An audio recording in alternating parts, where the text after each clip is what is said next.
Honorable Pierre, bonsoir. La question de savoir où se cache la DEMIAP et la NER et quel est le rôle du ministère de l'Intérieur et de la Sécurité nationale au niveau central, provincial et local. Que dit le Conseil national de sécurité? Ce sont des questions très délicates, mais mal posées. Ozali kotuna ba question oyo na batu oyo conscience na bayo kosala te. Na niveau ya ba service oyo nyonso tokotanga awa. Moko te baza conscient na situation mboka wana. Soki tozalaka na ba service oyo ezali conscient ya ndenge Congo ezokokende. Lelo toza na risque ko bongisa mboka wana.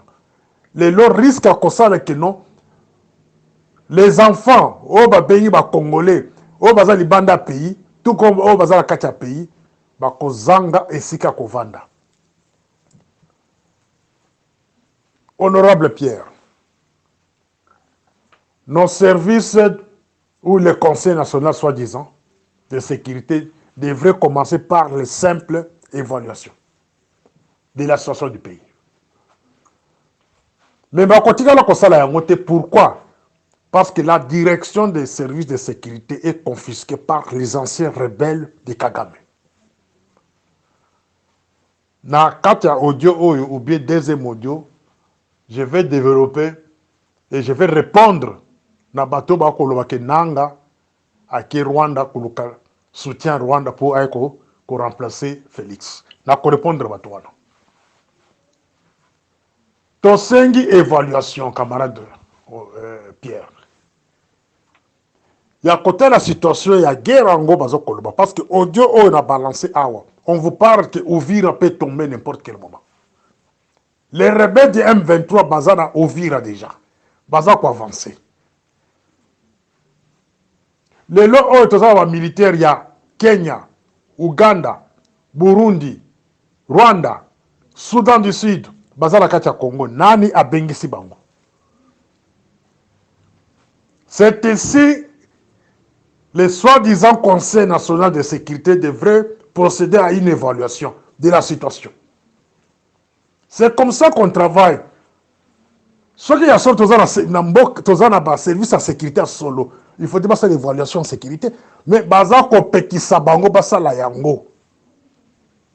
Batu o baza na mitu na bango baza ko pekisa bango parce que bayebi que ce que basale yango bakoyeba banani baza ba complice dans la situation ya M23. Mais babossanake les syndicats dans le service de sécurité ils ont raté. Syndicats dans l'armée ils ont raté. Dans le Congo, hein? Mais le syndicat est remplacé par les réseaux sociaux. Moi, je me suis autoproclamé le syndicaliste. Il y a un service de Tanguy, il y a armée dans le service de sécurité. Je suis leur syndicat. Nazo koloba. Nazo kolobela bango na place na bango. Et si ka bango ko banga koloba ngana kolobela na bango. Je suis leur porte-parole. Je suis là pour défendre l'armée congolaise. Je suis là pour défendre les services de sécurité congolais. Sur les réseaux sociaux. Baza étouffé, camarade honorable Pierre. Nos services sont étouffés. Armée Baza étouffée. Pourquoi? Ce sont les Rwandais qui les dirigent. Sous couverture d'un cabinet Moulili, Babatame na ba hôtel. Karaté. Nos militaires vont fouiller dans tous ces hôtels là. Bako fouiller. Et si bako kanga bizibakara. Na ba document ya moka zo ko traité. Et si bako kanga ya zo ko consulter batu. Na kati ya ba hôtel wana. Boko ka sango na ye. Va même Robert. Parce qu'on vous a laissé le temps de jouer avec le Congo. On vous a laissé le temps de jouer avec le Congo. Depuis 2001 jusqu'à aujourd'hui. Tout ça, l'évaluation, camarade de Pierre. Nani alevaki mandat d'arrêt qui était lancé sur les rebelles du M23. Kabila, avant de quitter le pouvoir, il avait laissé le mandat d'arrêt sur les rebelles du M23. Mes amis de l'IDPS, les combattants de l'IDPS, Nana Bino Toza Lokomoko, Boyoka place Mabe Outi. Avant de se pointer misapike, Oyo aza ennemi à Congo, Oyo alingi fachite, Oyo aza boy, Boyoka makamona koloba awa. Nani alevaki mandat d'arrêt. Il y a les rebelles, il y a M23, laissés par Kabila. Namokuse, c'est Claude Ibalanki. Qui est Claude Ibalanki? Il est l'ambassadeur itinérant aujourd'hui des camarades Félix. Est-ce que Conseil national de sécurité, honorable Pierre, est-ce que Conseil national de sécurité au Tangiwana va se réunir pour convoquer M. Ibalanki Kotounaye sur quelle base le mandat d'arrêt a été levé? On a une question de la conscience. Est-ce que le Conseil national de sécurité, Moukoutou est mort dans quelles circonstances? L'auditeur général, Moukoutou, le général Moukoutou, a couvert dans circonstances. C'était juste après qu'on levait le mandat d'arrêt au M23. Moukoutou est mort. Est-ce que le Conseil national de sécurité, parce que ça allait évaluer ce bilan? Est-ce que le procureur a fait une enquête? On ne passe pas comme Mabino. Vous allez comprendre maintenant complice Outouapi. Complicité Outouapi. Question Moussous. Pourquoi jusqu'à aujourd'hui, Balukaka John Numbi? Pourquoi la justice congolaise, jusqu'à aujourd'hui, Balukaka John Numbi? Balukelaka Enini. Na okote pe na dossier John Numbi plus tard. Lever mandat d'arrêt sur M23, Batona Bazongi na Congo. Après qu'on na Congo, la rébellion commence. La rébellion commence, c'est le même Claude Balanki qui est nommé commissaire de suivi, envoyé spécial de suivi dans Makamboya Est, auprès de l'Ouganda et le Rwanda. Les mêmes Claude de Balanki, l'ambassadeur itinérant, soi-disant. Moutou a levé mandat d'arrêt. Il y a des rebelles qui la carte exil. C'est la même personne qu'on nomme maintenant auprès de Museveni et Kagame pour faire le suivi. Les rebelles commencent la guerre. C'est la même personne, Claude Balanki, avec son groupe, Serge Chibango et consorts, Bangonde, qui négocie comment les armées étrangères bakoya na mboka wana. Mes chers amis, bolito expliquer nous connaissons. Na changer ko balingala na kosa shiluba, pour boyo ka bien. Ou bien na Kikongo ou bien na Swahili. Je parle dans une langue où batu ebel ba koyoka. Batu bakena ko négocier entre il y a ba armée étrangère, il y a Kenya, il y a Ouganda, il y a Burundi, il y a Soudan, il y a Rwanda, ba na Congo. Sous protection, sous appellation de quoi? De East Africa Community. C'est le même gens qui mandat d'arrêt sur l'M23. Le M23 maintenant progressé avec risque à cause même Goma, risque à cause Kisangani na Bukavu. Les mêmes personnes au Salaka au début, il y a levé mandat d'arrêt Batouana, ils sont toujours dans des postes. Et vous l'armée, bozo kotika Batouana. Vos frères, bazo kubomba una est, mais beaucoup tika Batouana kotanga, ah botiki bango ba kuséquer la ville de Kinshasa, bon ben on va excellence. Vous ne voyez pas que ce sont des complices. Bolinga bête le masola complice dengue, ba complice dengue. Hein, mes chers amis. Mais la question de savoir Quel est le rôle du ministère de l'Intérieur et de la Sécurité nationale? Est-ce que Bino Boyomoni Tango va nommer camarade Peter Kazadi comme ministre de l'Intérieur? Bomoni place à 5 même état généraux des renseignements. Parce que c'est bien lui, le ministre de l'Intérieur. Est-ce qu'à 5 état généraux des renseignements? La complicité, il y a Bilo Konyon Sokosama Nambokwana. C'est à partir de l'extérieur. Lui, Kazadi, il est en charge de l'ANR, la DGM, la police. Est-ce qu'il a pensé, il y a Kotine de Batumoko capable de diriger la sécurité extérieure? Il y a côté la sécurité extérieure, complet les bandes des Andéni contre le Congo.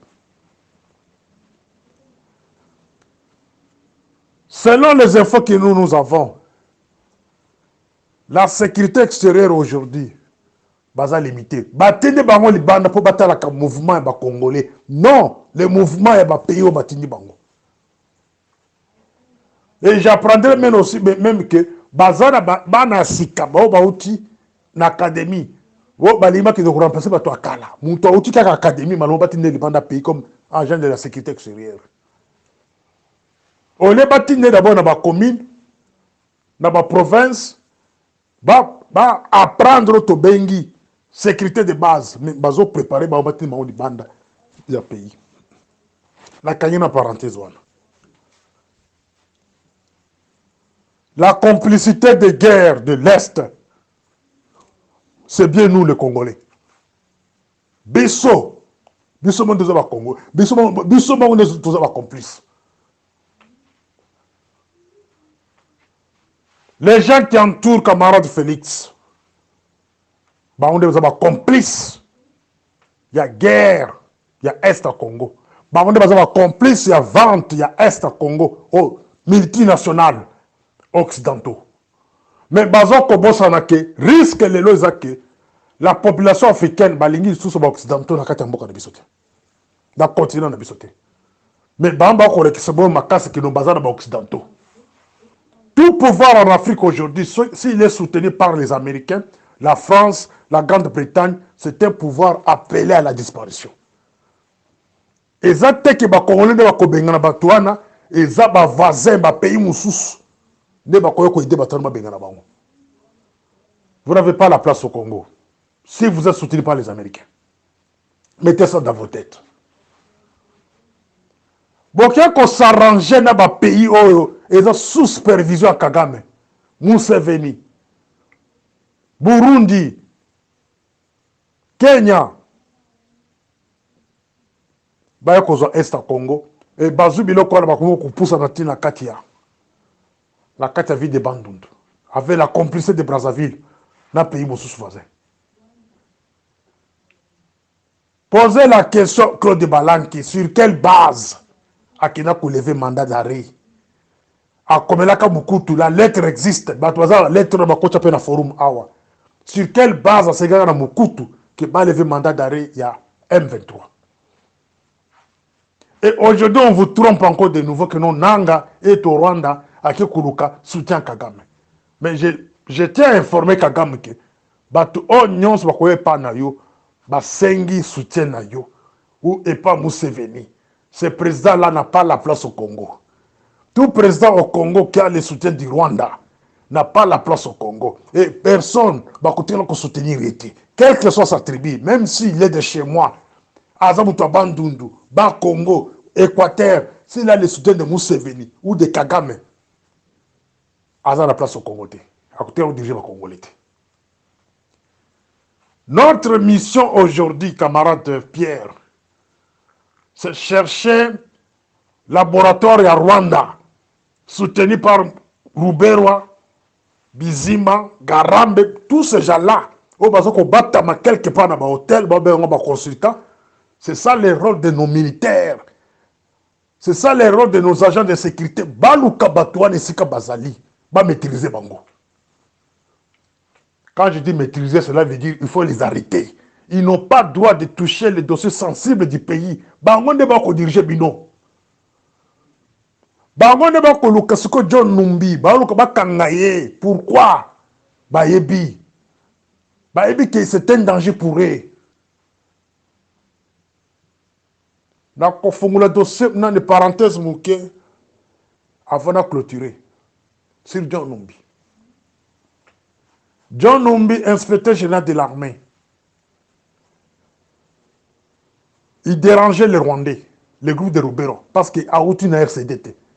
Ils ont fait la pression sur camarade Félix. Balongolae va faire remplacer par un ancien rebelle du RCD. Tango Fort, l'homme de Kagame. Pour Simba, inspection générale de l'armée. Et si Kamindou qui est sous Mamaka, tenue militaire, biloko tout et utakakuna, ba grade à militaire, c'est à l'inspection générale de l'armée. Bah on doit contrôler l'armée. Un inspecteur général de l'armée,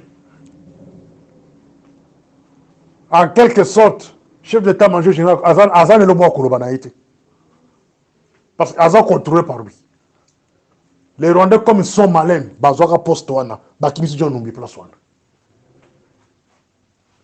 Tellement que Bayebi Kimisi va Congolais, tout ça va bololé, tout ça peine à temps à raisonner. Oh non, Bazolo John Numbi pour un dossier à Chebe. Pourquoi la justice en question, Balukaka, Charles Bissengamante, qui était l'adjoint de John Numbi? Parce que mon toit ça là qui est bâti dans la lettre qui a convoqué dans le Chebe. C'était le secrétaire de M. Charles Bissengamante. La loi kokota en profondeur Makabouanati. Dossier Chebe, Babo Sanayango. Parce que connu dans le service de ce qu'on a que non, même la justice, bien que Moutou Misa Chebe Wana, ce sont les Rwandais. C'est l'adjoint de Numbi Moutou Misa Moutou. Chauffeur de Bunga. Abon la capete.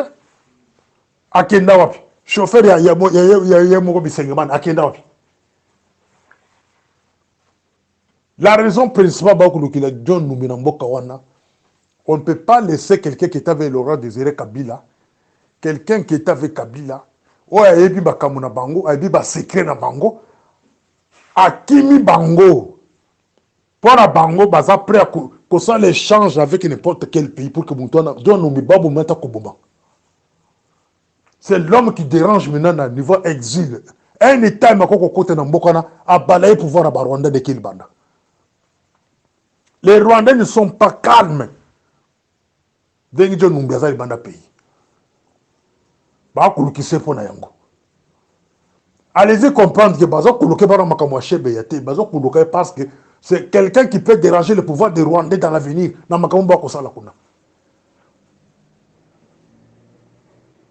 La sécurité du pays, camarade Pierre, est confisquée par les Rwandais. La sécurité du pays. Voilà dans le deuxième audio. Oui, camarade Pierre, ça c'est le deuxième message, deuxième audio. Bozo kolanda na ba réseaux sociaux nyonso ba kolobela biso ke Nanga, Corneille Nanga, aza na Rwanda ou aza na Uganda. Je vais demander à mes amis, surtout ba nyonso ba nanga malamo, tout ça la moins fort tout na ko raisonner. Bato o baza ko lancer ba message na ko yebisa biso ke non Nanga aza na Rwanda bien aza na Uganda ake kuluka pouvoir pe bato wana ba yebile pourquoi ba ko lobela bongo ngape na ko répondre bango boy. Qu'est-ce que Kagame peut trouver dans Nanga Yasika koleka Ruberwa koleka Bizima et les autres Rwandais là-haut, bakangi armée na maboko, bakangi ba service biso na maboko, bakangi gouvernement na maboko. Les Rwandais là que vous appelez les Banyamulenge, les Gizaro, etc. Qu'est-ce que Kagame aura comme appui na kati ya Nanga, na bateau na Tangiao? Il faut tout raisonner. Kagame a sa réussir pour tchambi 600 na Kachamboka. Rêve ya Kagame, ya komona armée ya ba tout technologique, ya ba pays différents, ba ko va dans l'Est. Et c'est ça là mis déjà. Est-ce qu'avec Nanga, Nanga peut convaincre maintenant l'armée wana babima na mboka wana? Je ne le pense pas. Est-ce que Nanga a convaincre le reste? Il y a gouvernement armé, oh les armées za mboka bato RCD akala. Nanga a changer bato wana? Je ne le pense pas. Kagame est content dans le pouvoir actuel. Et le reste, c'est pour vous distraire. Kagame est très content. Il y a comment que Bizima vendu wana muto pesa kaba ordre dans le service de sécurité nationale tout comme internationale. La diplomatie est la même chose. C'est Bizima qui contrôle la diplomatie. Nous, dans l'île de Perse, pourquoi nous avons des difficultés même à cause de ma poste habituée? Nous avons les difficultés à cause de même ma poste habituée. Pourquoi? Parce que la nomination, nous avons sélectionné dans le cabinet Moulili. Il ne peut pas nommer les gens de l'île de Perse. Sur 1000 personnes, l'île de Perse va nommer 10 personnes et 990 va Betty Maboko. C'est ça la stratégie. Donc, la nomination, nous avons PDG, PCA, consort, ils ont collé dans le cabinet Baroubéroa. Ils ont décidé de Ouliki. Voilà la vérité. Et nous dire que Nanga, à Rwanda, ou à Ouganda, a pouvoir, ça sont des mensonges. Qui vous disent la vérité, Nanga Zawapi. Bon, tu regardes le service de sécurité, même si ce n'est pas Nanga Zali. Et pourquoi Nanga a quitté Félix? Parce que ce sont des grands amis. Nanga a fréquenté Félix sans audience. Nanga cherchait Félix dans le bureau sans audience. À chaque fois, Nanga, ils ont vendu des mines ici. Mine. Ils ont vendu des mines. Lui et Bissel, le premier ministre. L'autre, son nom d'abord, qui m'a carrément tout le temps. Hein? Bateke ba mine au mine les qui prévient bato Qatar bazwa. Camarade de Félix Sazoula de Jambongo. Nanga bateke ba mine dernièrement. Bateka ko mélanger biso na makambo na bango ba conflit na bango interne entre copains. Bateka ko tikobi sangé ko ba conflit national. C'est tout ce que nous on va demander à Nanga. Il ne faut pas nous embrouiller. Nous avons d'autres choses à faire. Tozoko penser comment ko bengana bapaya na mboka wana batikela biso mboka calme. Donc Nanga ne vient pas nous embrouiller avec tes copains. Je pense que je suis très clair et bref. Nanga azana masolo sikate akoyele biso na mboka wana. Une fois aza cité kazana Rwanda bien azana Uganda azana masolo sikate. Azana masolo sikate. Tout ce qu'il va raconter en dehors du Congo sur Félix, ils ont déjà. Ils ont raté de mon côté. Nous, notre élite aujourd'hui, camarade Pierre, ils ont comment Rouberoa, na famille na Mobimba, comment Bakokotika Congo calme. C'est ça la lutte que nous devons faire, nous, l'armée consort. Qu'est-ce que nous devons faire pour que ces gens-là d'abord nous laissent tranquilles? Parce que tous les nyongo, mon côté, Banyamulenge, Banyamulenge, tous les nyongo na binoté, ni par le passé. C'est un abisso, batikala jamais ko Dieu fait pas d'abino. Tous les nyongo bon côté, tous les loko bon ta ko futa bino. Vous ne pouvez pas nous faire la guerre depuis 1997. En 2001, bobo milibiso mwana mboka Laurent Désiré Kabila. Bozu mwana naye en otage pendant 20 ans. Aujourd'hui Félix au pouvoir, bozo tike calmete, bozo pe en otage. Ezabino ne bozo konome batu, bo kanya armée na maboko. Donc RCD c'est bino bien bino de beaucoup dirigé armée. RCD bino de bozo nakati aner.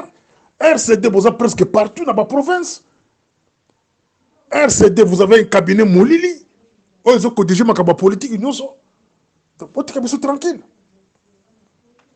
Et nos militaires, qu'est-ce que vous attendez pour chasser ces gens-là avec la population congolaise? Nous, on n'a pas besoin de faire la guerre au Rwanda. On n'en a pas besoin. Réveillez-vous un matin, maison par maison. Vous trouvez ces gens-là, vous êtes des Rwandais, vous êtes des Ougandais, vous êtes des Burundais. Rentrez chez vous. Hein? Service à sécurité, vous devez enquêter. Vous allez enquêter, vous avez que vous la vente de l'hôtel, la sécurité, vous Bizimba a droit de traiter de sa sécurité en Bokate. En qualité de qui? Et qui l'a donné cette force-là? Si ce sont les Américains, bon, Kagamutuana Namoui. Bon, les savons que non, ça ce n'est pas le Rwanda. Est-ce que les Américains peuvent accepter que les Mexicains, ben, qu'on soit la carte FBI, ou bien la CIA, la carte Amérique, ben, on va traiter de ça Amérique.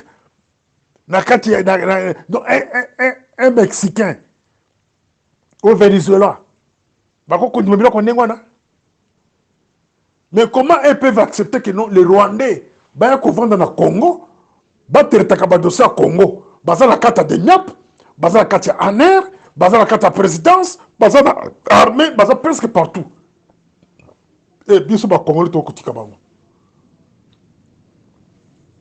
les grands cancers de Batouana, si nous arrivons à maîtriser ce noyau-là, il y a Batou Bakotaka en 1997, Batou Bachela Kabino James Kabareb comme chef d'état-major général, James Kabareb. Moi, James Kabareb, à ce moment dans Kinshasa. Il était protégé par ce fameux Smith, le général Smith. C'est celui-là qui protégeait cet enfant-là. À chaque fois qu'il partait à Lubumbashi vérifier les carrés minières. Il n'y a pas naïe. Et ces garçons-là travaillent à Kinshasa. Et vous savez, là, ils restent. Et vous allez nous dire que le Rwanda a des problèmes avec le Congo.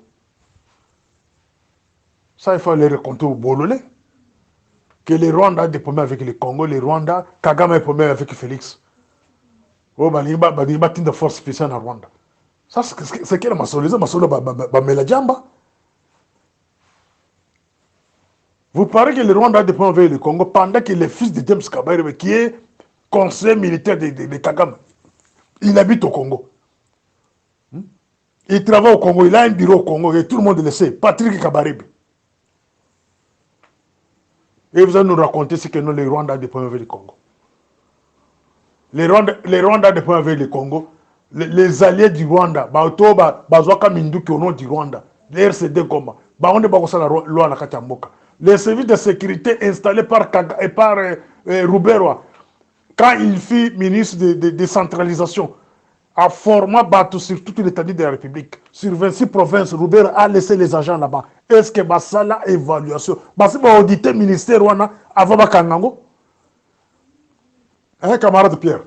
Posez la question au camarade Félix. Est-ce qu'il a ça audité, à ça audite dans le ministère de la décentralisation quand Roubaix a quitté là-bas? Combien des agents a quitté dans la province, sur 26 provinces, agents en sécurité?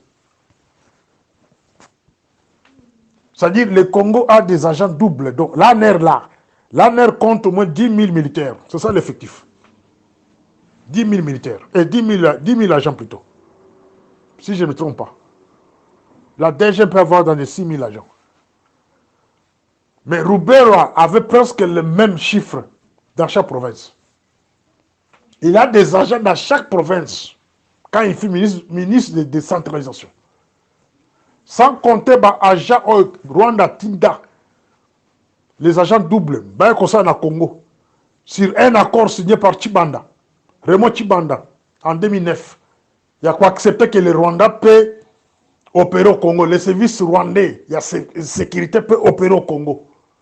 C'est ce qui avait donné le pouvoir à Rouberwa comme ministre de décentralisation de déployer plusieurs agents de son obédience dans ma province.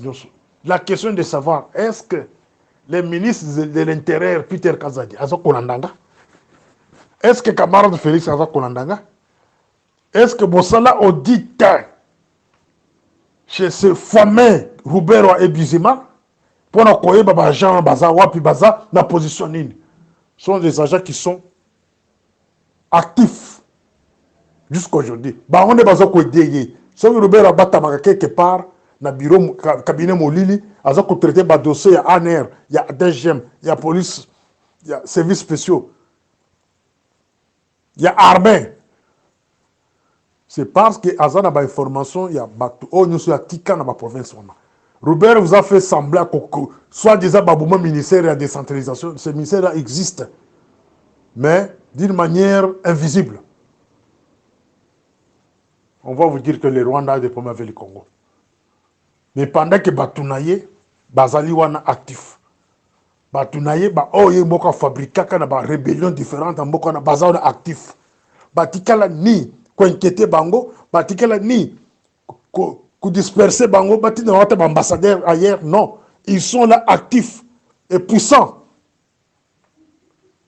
Je pense à partir d'aujourd'hui, le discours de nous raconter que Kagame a des problèmes avec Félix, camarade de Félix, discours là, il fait disparaître.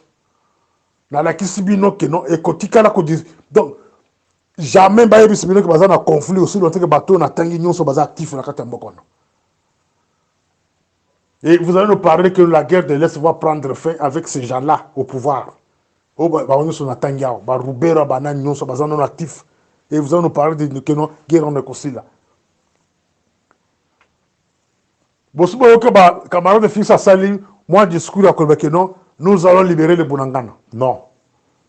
C'était prévu que dans le mois de septembre ici, mois de septembre ici, mandat ya ba pays nyon soana ou eza na est, mandat na bango fédéré ici la plupart sont pas na bango. Yango na sko bozo comprendre que Uvira il faut tomber, Goma il faut tomber, baton ba kutika lona ba kutika kulona mboko na sute. Bon on bien. Bato kulona mboko na te, ils sont là. Bakutika la wana ti so ki bute bakota na bandundu. C'est ça leur plan. Mais bazo ko distere bino.